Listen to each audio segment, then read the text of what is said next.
passionate about Cleveland sports. He's going in, touchdown! Browns, Indians, Cavs, the Big Ten, and more. Cleveland is a city of champions once again! Andy and Jarid, Cleveland and beyond. Swinging it right! To deep right! Here are your hosts, Andy Billman and Jarid Watson. Hello and welcome, Andy and Jarid, Cleveland and beyond. The show is a part of the Pulse Podcast Network. I'm Jarid Watson along with Andy Billman, and the Browns offseason is in full gear right now with the trade today, which of course will become official in about a week, but we already know that, right? With the New York Giants. But first, let's hear from our good friends at Tix Blitz. They are the official ticket provider for the Pulse Podcast Network. Have you been searching for the best ticket deals around? Well, look no further. With TixFlix, the price you see is the price you pay. And TixFlix just happens to have over $6 billion in ticket inventory just waiting for you. They absolutely mean it when they say every ticket, every venue, everywhere. And you can save even more with promo code PULSE in all caps to save you 5% off your total purchase. Just go to TixFlix.com and click the search bar. Search events based on your geographic location. Pick the show you want, and bam, it's showtime. Sporting events, Broadway shows, concerts, and more with TixFlix.com. And while you're there, be sure to sign up for the email newsletter so you can stay up to date on the latest news and savings with TixFlix. That's TixFlix.com, TixBlitz.com. Every ticket, every venue, everywhere. So, Andy, after 24 hours later, Cleveland Browns. Following the rumors that the Browns were in talks with the Giants over Odell Beckham Jr., it turns out that they actually are in talks with the Giants, but it's a different move that has happened here. The Browns are getting outside linebacker Olivier Vernon, and they are shipping off right guard Kevin Zeitler. Ironically enough, not but 6 hours ago on Twitter, the Browns' official Twitter page wished Kevin Zeitler a happy birthday. Awkward now. Andy, I love the move. I think you do too, right? Yes, and let me just say, for everybody out there on Twitter, which I'm surprised about the I am very surprised about the reaction on this. Yes. Most people seem to be in a scramble. It's a right guard. Life is fine, okay? Zeitler was a good player, but when you draft Austin Corbett at the top of the second round, you need to put him in place. We mentioned on the last podcast, this is what successful organizations do. You have to put Corbett in. They've seen Corbett in practice. Jarid, I think that's a good move. And to the bigger point here, they need another defensive lineman who can rush the quarterback. And Vernon did that last year for the Giants. He's not in the top 8 cut of pass rushers. He played in a 3-4, but can play in a 4-3. He did last year get 7 sacks. He hit the quarterback 21 times in 11 games. That's pretty good. Well, I like the idea that he's versatile enough to slide back into that linebacker position and then move back up. Obviously, he's going to play opposite of Myles Garrett. I guess if things got super crazy on defense, he could slide back into the linebacker position, which, of course, the Browns, in my mind, that's where they are struggling the most. But in that regard, I think also going back to the Zeitler move and talking about forcing Corbett on the field, this has kind of been John Dorsey's MO. You know, that's right. He did it with Nick Chubb. You know, you move a player to force a player on the field, and that's what's going on now. Not that it's the same scenario. Of course, he's got probably a better relationship with Freddie Kitchens than he did with Hugh Jackson. But right. But we've seen John Dorsey make moves like this in the past, and to me, this is a win-win situation. The Browns also are moving up in the draft. They're taking the Giants' 132nd overall pick and giving them the 155th overall pick. And look, this wasn't, as much as I love how good this move was for the Browns, it's not a bad move for the Giants either, because we know how much they struggled with how many times. I mean, every time Eli was dumping the ball off. Every time I watched the Giants, or he was getting tagged. You know, it was terrible for him on the line. For Browns fans who don't know, the Giants' offensive line was terrible. It was a major story weekly in New York. It was a major problem. Yeah. I've heard this from many people, and I talked to a couple people. It's a fair trade. This is not a bad trade for either team. It's a very fair trade. I'm going to focus on the Browns going back, and then we'll hit the Giants real quick. But going back to the Browns, Ogba did not impress me last year. Yeah. I thought in his first year he played pretty good at times, but he wasn't great, but that's a rookie. Jared, I thought that was his best year. I think it's slowly declined since then. He has not made the jump. He is not consistent. No. He doesn't jump off the screen.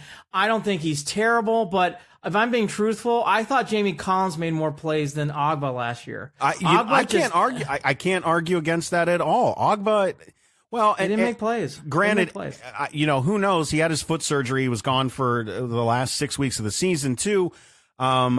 I think that that's the Browns are going to move on from. I mean, it really is that's where that's going to be, in my opinion. I think it's the beginning of the end of Ogba too. And by the way, I'm okay with that. I think the Browns need to get better in this position.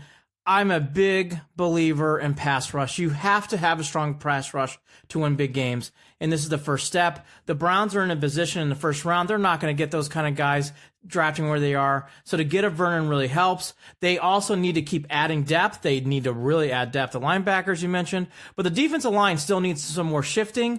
This is the first step. Corbett, I think, is ready for the spot. Is he going to struggle? Is he not? We don't know yet. I do trust in Dorsey. I trust in his team. And Zeitler, again, it's a guard. Out of all the 11 positions on offense, right guard is number 11. I'm sorry. He's the least important position. Center is more important. Definitely. No, it only gets scary if Baker decides he's going to throw left-handed. Right. That's right. So I don't see this freak. I'm surprised about this freak out. So I'm surprised about it, but I've had this conversation with you, Andy, where I do worry a little bit about the offensive line. But I guess my point is I'm no more worried now than I was before. This doesn't. Well, that's my point. Because you swap out a Zeitler, you swap in a Corbett. Look, as long as Baker's not getting thrown on his ass, I'm happy. Right? Well, right. What are we asking for here? And remember this. Robinson's only played 8 games. So if you really want me to be fair, Robinson's still in question. Yeah. There was questions anyway. So I don't want to hear this mess about. I just think that's the right move to do. The Browns needed to make. I think that this is a move that the Browns need to make because they were short a defensive end. If people who listen to this podcast, I've been screaming it. I've been felt that way forever. I think you need an interior lineman too. And then I think you need some linebackers, as you mentioned. I agree with you. So those are the big focus points. I think this checks off a big box. Huge box. My gosh. I like it. And by the way, I like this trade for the Giants. I live in this area of the country. Folks, the Giants' offensive line was a joke. It was a joke. They were cutting players left and right all year. Zeitler really helps them fill a gap. The money's about even. The Giants only saved $1.5 million. That's not a lot of money. And the Browns, obviously, they have so much cap room. That's just a drop in the bucket. So I think it makes a lot of sense here. I do like this move. I'm glad the Browns are making moves like this because it helps put in place what they're going for. They need a better pass. I'm telling you. Browns need a better pass rush. When's the last time we've seen a regime make strategic moves like this? I can't remember. I swear to you, I cannot remember the last time they did anything like this. That just I looked and I went, oh wow, this is a move that first of all, it's not a big it's not a front page right home to your mother type move. Yeah, but it's solid, man. It is solid. It is strategic. It is well thought out. It makes sense. It checks a lot of boxes. It just does. It checks you've so talked many about boxes. It. If you get a guy that can even that can rush the passer to the point where you're getting 7-8 sacks on the opposite side of a Myles Garrett, Andy. Huge help. It was so evident to me watching the Browns last year that Ogba wasn't putting enough pressure on the line like Myles was. It was so evident watching games that it became more apparent. And in fact, I think that's the one big downfall Greg Williams did. I think he overestimated Ogba's talent. Ogba was not as good as we thought he was. This is a proper move. I like this move a lot. I am not concerned about the 3-4-4-3 things. He's played 4-3. I think we're okay there. Right. I think he's flexible. Yeah, I agree. I don't think Ogba's going to be here. I don't. I think I don't think the Browns are done with the defensive line. I think they're going to draft, and I think they're going to pick up more. Yeah. And now to the bigger question here before we get to Mr. Grove. I don't think the Browns are done. And I don't think Beckham this affects Beckham's if the Odell Beckham trade happens, which is still very questionable, obviously, I don't think this has an effect one way or the other. I think Right. it's a very separate thing here to happen today. If anything, it shows that the teams can work together. Yes, it shows the teams can work together. Right. And I think it lays a foundation for what can be done. I still think with enough discussion, if Dorsey really wants to make this move, I think he can pull it off, even with this deal happening today, Jared. I don't think it affects anything in case he wants to make that trade. And I don't think the Browns are done. I think the Browns are going to make a couple more moves, and this is the first one. And again, I like it. I give it an overall good, solid B plus, A minus. I like this trade. I think it helps. And again, I think it's the same grade for the Giants. The Giants need offensive line help. I like the swapping of picks, obviously. The Browns move up a little bit more. I think there's one or two more to come. I think the Browns are not done trading. I think one or two more trades to come, and I like it. And again, not to beat a dead horse, but I guess we'll beat a dead horse. If you draft Austin Corbett at the top of the second round and you don't play him this year, and we mentioned this on 2 consecutive podcasts, Jared, it's not good. You're not using your draft pick and you're not using your talent to the best of your ability. You have to do this. Dorsey's saying to himself, I trust my judgment. I trust my draft analysis. This kid can play. It's time for this kid to play, and that kid's being Corbett. And it also tells me they're going to shuffle some more on that offensive line. We already expect that anyways. We don't know exactly what's going to happen at center for good. We don't know exactly where Bitonio's going to fall in line there on that offensive line necessarily. I mean, we know where the chips may fall when it comes to the offensive line. But if you're going to tell me that this is it and now we have to worry all of a sudden because we're trading Zeitler, give me a break. Give me a break. I agree with you. And now let's go to more of this with Hayden Grove. Joining us now for some more opinion and analysis, Hayden Grove of Cleveland.com. Hayden, now obviously nothing's official until Wednesday, but this move sending Zeitler to the Giants and grabbing Olivier Vernon, in my opinion, bolsters that defensive line for the Browns.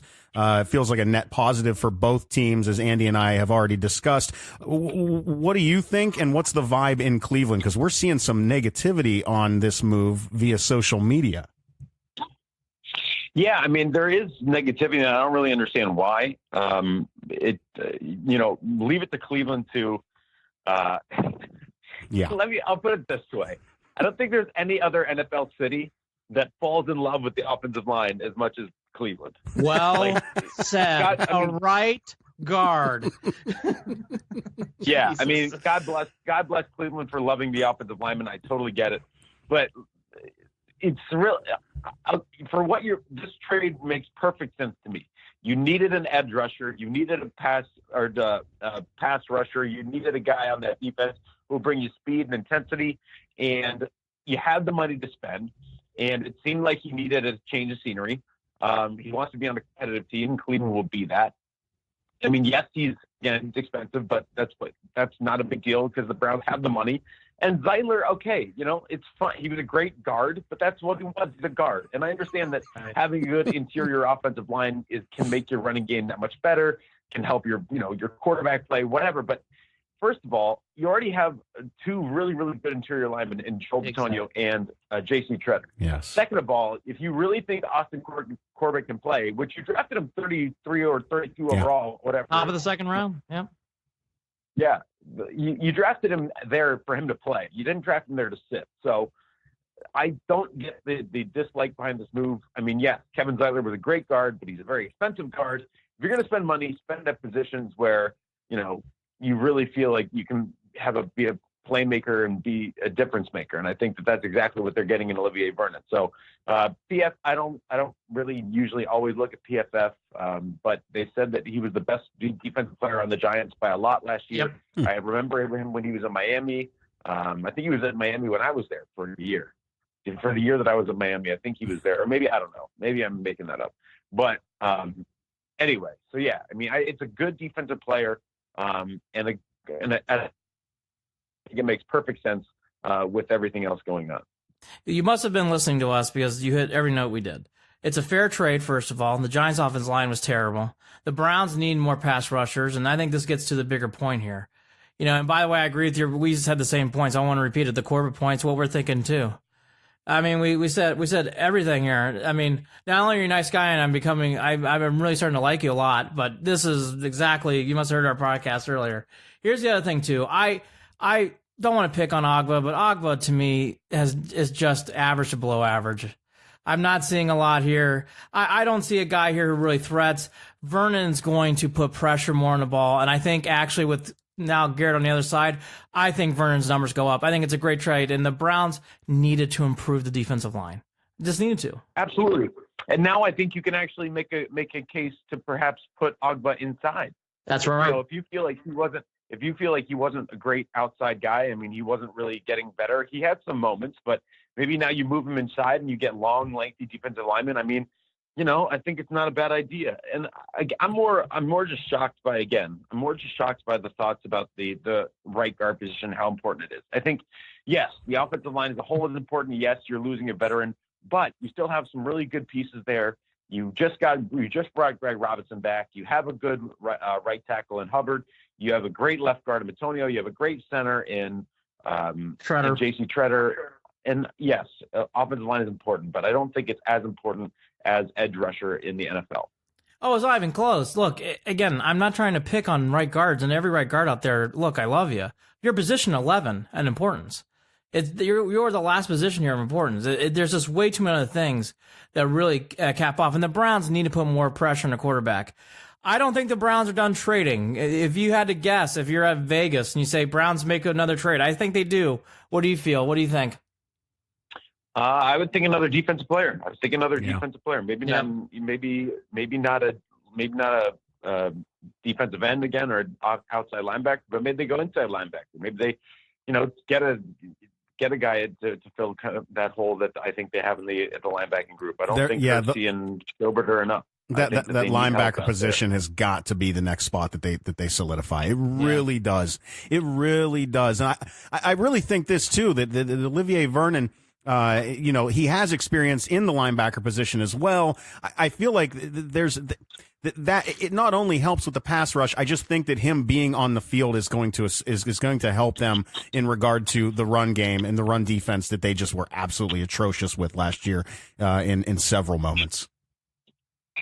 I totally agree, and it's not like, again, I think the thing that people are missing one more time, and maybe they're not missing it, maybe they're just choosing to ignore it, is that they drafted this guy 33 over, like 30. That's right. I keep messing it up. They drafted him with their first pick in the second round. That's not somebody you can just give up on. I don't think that's even remotely close to being fair. So I think it's a great deal. I think it's a very fair deal for both teams. Giants get what they want. They want an offensive line that can lead the way for Saquon. Browns need more help on defense, and I think it's perfect. I agree. I think sometimes people too try to say who got robbed. No one got robbed here. The Giants need to make this. The Giants' offensive line was terrible last year, so they need to make an upgrade on that, and that makes a lot of sense. Now shifting just to mystery land. I don't think this and this is a big if Odell Beckham happens, which obviously checking on Twitter from hourly is either going to happen in the next hour or never going to happen again. But I think what this shows is I don't think this trade affects the Giants and the Browns if they end up agreeing to something with Odell. I think if anything, kind of what Jared alluded to, and I kind of agree, it shows that they can work out something. I don't think this affects if Odell's still in play, and that's a big if. I don't know if it is or isn't, but in my opinion, this doesn't affect anything. This trade today, nothing. Yeah, no. It doesn't affect anything in regards to Odell. It doesn't affect anything in regards to the only thing it affects is the fact that the Browns now, again, Austin Corbett's going to have to play, and Olivier Vernon is going to be a good pass rusher. I think that's the only thing that can come of this deal. I don't think it has anything to do. The Browns could still be talking to Gettleman, still be on the phone about OBJ, but I don't think that's going to happen. I really don't. I don't think that's going to happen for a couple of reasons. I think John Dorsey's too smart to give up too many assets for a guy like that. He can go get a Tyrell Williams, who is young, big, tall, can be very productive with Baker Mayfield. Again, I think the point that people are missing, and I apologize, maybe it was with you guys I was talking about this with, Tom Brady. It was with you guys. Tom Brady makes his receivers what they are, right? A good quarterback makes his receivers. Now, a great receiver can also help a quarterback. Right. And I'm saying that Baker Mayfield can help a guy like Tyrell Williams, can help a guy like Antonio Callaway become a star receiver. I mean, it's not as though Odell Beckham did it all by himself. At least Eli Manning is a twice Super Bowl winning quarterback. He's not no slouch. So I think it's important to consider that, and important to think about not giving up so many assets for one player as opposed to getting a great receiver, but having to give up all these, picks and pieces and whatever. Hayden, I want to switch gears a little bit because I, for one, like many Browns fans, enjoy basking in the misery of the Pittsburgh Steelers, whether it be the team or the fans or whatever. This Antonio Brown situation has gone off the rails, man. Off the rails. Yes, it has. And, is he threatening retirement? Is that why the Bills, did the Bills back out of that deal because he'd refused to go there? Which, by the way, to be honest, I feel terrible for the Bills. There's some sort of connection, I think, sometimes between the Browns and the Bills in some ways, between those fan bases. And I really do feel for what they're kind of experiencing right now. And this is another example possibly of a guy of Antonio Brown's caliber not wanting to go there. And that's on the flip side of this issue. But as for the Steelers, what a train wreck. What do you think about all this? Yeah, it's not good. I mean, I obviously would have liked to have seen Antonio Brown in Buffalo because I am with you. I think there are obviously connections between Cleveland and Buffalo, kind of snowy towns down there. They've had this reputation of being down there low football wise. I think both teams are on the rise, though. I think Josh Allen is he was my quarterback last year, and Baker Mayfield was my number 2, but it looks like that's flipped it for the Browns' favor, and that's a good thing. But Josh Allen still, again, I think he's got a lot of talent. I think he's going to end up being a good quarterback. And Antonio Brown really would have helped him, I think. I think that's the case. That's a scenario where you want to get a good wide receiver to really help your quarterback develop as opposed to the opposite. But, yeah, I feel bad for that situation. Pittsburgh, I don't know. I don't know what's going on there. I hope that for their sake, I hope they get a good deal. But I don't see it happening. I don't see them now with all that they've gone through. I don't see somebody, giving them the gauntlet for Antonio Brown with all the drama that he's caused. You're nicer than I am, Hayden, about all of this because I enjoy every bit of all of this. I am so tired of that team that I think that a little bit of humble pie for everyone is good at times, and this is their time. I'll double down.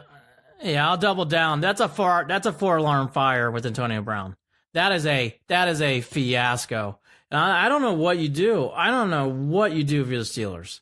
I don't know what you do. You're almost to the point where you'd be better off cutting them and just saying see ya and forget it. Although you know what happens if that happens. I mean, we already know what might end up happening anyways, right? I think yeah. Listen, where would it make sense for a guy like Antonio Brown to end up? Like where like just the way that life seems to work on a regular basis, where does AB end up?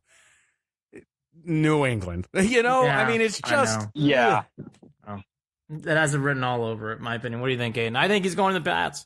I do. I think at the end of the day, I think this will all. I think here's the one problem the Steelers now have. They have backed themselves in the corner. They don't want to make anybody in training division or the Patriots. Well, guess what? I think that scares off every team in the league. And I think the Patriots, they're that one team. You know what? We don't give a crap. We'll trade our first round pick. Yeah, exactly. They're just. I could see him ending up there. I really can. What do you think, Aiden? I could too. I absolutely could too. We have a little bit of breaking Browns news, not huge news. Browns have tendered Hollywood Higgins, Trevon Coley, and Jermaine Whitehead. So 3 guys tendered 2 exclusive rights free agents and a restricted free agent. So there you go, Hollywood Higgins on the Browns' radar. Wow, well, that's good. I was kind of hoping that would happen. Yeah, I liked Higgins last year. Again, he's not going to make a Pro Bowl or anything, but he's a good, steady pro receiver. Makes a difference when he's on the field. Yes, he does. He knows and when he's not. That's the guy that Baker Mayfield makes better. I agree. That's your point, Hayden. Well said. That Baker Mayfield makes better. I agree. And then you know what? Higgins played hard last. You know what? One thing. Go down Higgins real quick. Higgins has done a nice job progressing as a receiver in this league. He really struggled his first year. He got a little better. He's gotten a little better. And I got to give Higgins kudos. It's a lot of guys can mentally check out. We've seen the Greg Littles. We've seen other guys just mentally check out and phase out. Good for Higgins. He's earned this. And I know he just got tendered. It's not he's not going to get a huge contract here, but I'm happy for Higgins because he's really proved himself on this team. I thought last year. I thought he played well. Yeah, go ahead. No, I was going to say, I didn't mean to cut you off. I was going to say he played well. I was going to finish off this great one-liner, then you should go, Aiden. I thought he played well last year to the point where he's earned the right to come back. Yeah, absolutely. And I think, he was one of those guys that I was thinking, he's going to be one of these guys that gets cut, late round guy, not going to do much, whatever. But you know what? He stuck in there. He improved. He worked hard, and he absolutely got better. So that's a very important and good thing. And I'm happy for him that he was able to stick it out and find a real connection with a guy like Baker Mayfield. No, I agree. All right, I'm going to transition quickly to the round ball. It's one thing to lose to my Boilermakers on a Saturday and senior day where Carson Edwards is hitting shots from half court. It's another thing to lose in Evanston the way the Buckeyes did. I know you follow college basketball as I follow your Twitter. Hayden's a great follow. For anyone who doesn't follow him, you got to follow him on Twitter. He's great to follow. Hayden, if you had to, I mean it. Hayden, if you had to guess, like, can I do a little, self promotion as well then? Yes. Sure, go for it. Yes. So I don't know how it was included in this, but there is a Twitter account out there. It's called, hold on, I'm going to go see what it's called. It's called PlayClee216, PlayCle216. All right. And for whatever reason, they've nominated me in their March Madness tournament, which happens to be the best Twitter account in Cleveland. Okay. So be on the lookout. Well, you know what? Wow. Beyond that, Hayden, I'm wondering if do they ever watch you on Facebook? This PlayClee216. Do they see your Facebook lives because you're killing it on Facebook too? It doesn't matter the medium, man. You're it's. I just can't believe I'm beating this guy. I didn't realize who I was talking to today. Man, this is like a big time get here today, Jared. Well, this is what now you know. I don't know how this happened, but you know who I'm facing next round. Apparently, if this is right, who's this? I'm done. I'm done after this. Who? I'm totally getting squashed by my boy Ken Carmen. Oh, goodness. No, I know Ken. I'll text him. I love Ken. I love him. Of course, Ken's a Youngstown boy. Hey, look, Ken's a Youngstown boy. He's got an in there. It's that's just it's not even fair sometimes with Ken. Hayden, don't get scared by the paper, right? Don't you attack, man. You can go right at it. you get right in there. Yeah, I will. I'll go right in there. I think you should because maybe Ken is a little all bark no bite. I think you can do this, Hayden. Oh, he is. It's a good bark. It's a good bark though. It's a good bark, as I'm saying. It is a good bark. That's pretty funny. All right. That's awesome. So let's go back to the round ball. Sorry, let's go back to the round ball. So here's the no. I was hoping we'd stay distracted. Now I'm angry. No. I'm bringing us back to Bubble Watch of the Buckeyes. So two quick things I want your opinion on. I think Holtzman survives, obviously, but I think he's on the hot seat next year. And B, do the Buckeyes get in the tournament if they lose out? There's no signs of Weston getting in. I don't think they get in the tournament regardless. Really? Yeah. I think they're done. Do you really? No, I think they're done. Well, unless, of course, if they win the Big Ten tournament, that's fine. But that's not happening either. So don't hold your they breath. just have too many bad losses. They don't play consistently well. They, like I said, they got thrashed by Northwestern. They got thrashed by Purdue. They look awful at times. They've been so up and down. They're not consistently good. So, no, I don't think they get in the tournament. And Weston is still out. He's going to continue to be out. So, no, I don't see them making the tournament. I just think, which is really disappointing because they had a really good year last year. I thought I was all in on Holtman. I was not there at the beginning. I was not on his bandwagon at all. I thought it was a horrible hire. I thought they got their fourth or fifth guy. And, because I'm a believer that Ohio State basketball, with all of the money they have, with all of the talent in Ohio, with all of the everything, the facilities, everything, they should be a top 25 basketball program every single year without a question.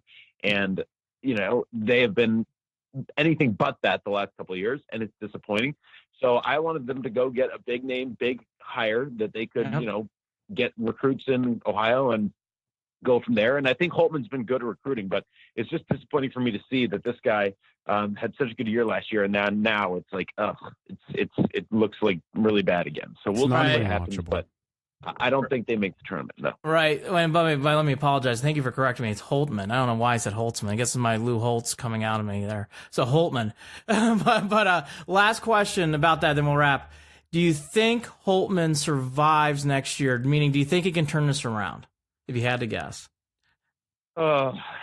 Yes, because I hope, because again, I think that he has a good recruiting class coming in, which is really helpful, obviously. Mm-hmm. And I think that he has all the opportunity in the world to make this work. But I don't know. I think he does make it just because his recruiting class is good, and I'll give him the benefit of the doubt, and I'll give him the opportunity to get his guys in there. But right now, it does not look good. I'll say this. I think Holtman and Archie Miller have a lot of pressure on next year to win. They better win. Yeah, they better, Archie Miller, sure. that's the guy I wanted for Ohio State, and he's terrible in Indiana. I know. I don't know what the issue is there. Yeah, big years for both those guys. Big years. Yeah. Well, maybe if Archie Miller doesn't find it, maybe they can switch places. Maybe Chris can go to Indiana and Archie can come home to Ohio State. Make a trade. Exactly. Or maybe we can stop talking about this depressing Ohio State basketball garbage and get back to talking about the Cleveland Browns and this great move, picking up Olivier Vernon, trading Kevin Zeitler. Damn it! Can we not? No, I had all these. I know. I'm kidding. Actually, I'm wrapping it all up anyways. Hayden, we have stolen enough of your Friday afternoon. Much appreciated. Glad you were able to come on and give us a little more insight. And do us a favor, and since you're there, since you're on the scene, since you're going to see the Cavs, you're going to the Cavs game tonight. No, I'm not. I'm not in Miami. Oh, wait a minute. I apologize. Why did I think you? Okay, I'm so used to you being on the way to a Cavs game. I think that I just assumed that they were at home tonight. No, I really wish I was in Miami. My parents live down there. I would have seen my friends down there, but no, I am not there. So well, I'll be interviewing Larry Nance Jr. tomorrow, though, so that'll be fun. Ooh, that'd be cool. All right. Cool. He's a super nice guy. Oh yeah, good Cav. By the way, not to go too far down the Nance Jr. rabbit hole, but that was a good for Cavs fans like me who remember Larry Nance playing. That was great to see. It's cool to see Larry Nance Jr. and it's good to see his dad hanging around. Such a cool thing. It's a good thing for Larry Nance Jr. is there all the time. He's there all the time. Yes. Well, at any rate, Hayden, much appreciated as always. Thanks for always being available to come on the show. And I guess my point is when you're out on the town tonight, then tell all these people, as the words of Pulp Fiction. I won't get vulgar here, but be cool. Be cool, honey bunny. Cool. This is everything's fine. We'll be all right. We'll be all right. Moving a right guard. It's a good right guard. It's a very good right guard, but it's a right guard, guys. It's not the end of the world. It's not like they traded a quarterback. They traded a right guard and a good one, but you got a much more valuable position out of it. You got a guy who can help with. I mean, and that helps. Like I said, it helps everybody. It helps their pass rush. Maybe it'll help Agba to move inside, and that gives you D line depth, which they desperately need. Now go get an inside linebacker, and let's keep it moving. Hayden Grove, Cleveland.com. Thank you, brother. Thank you, guys. Appreciate you always. Same. Take care. Thanks again to Hayden Grove of Cleveland.com for always donating his time and coming on the show. We really appreciate it.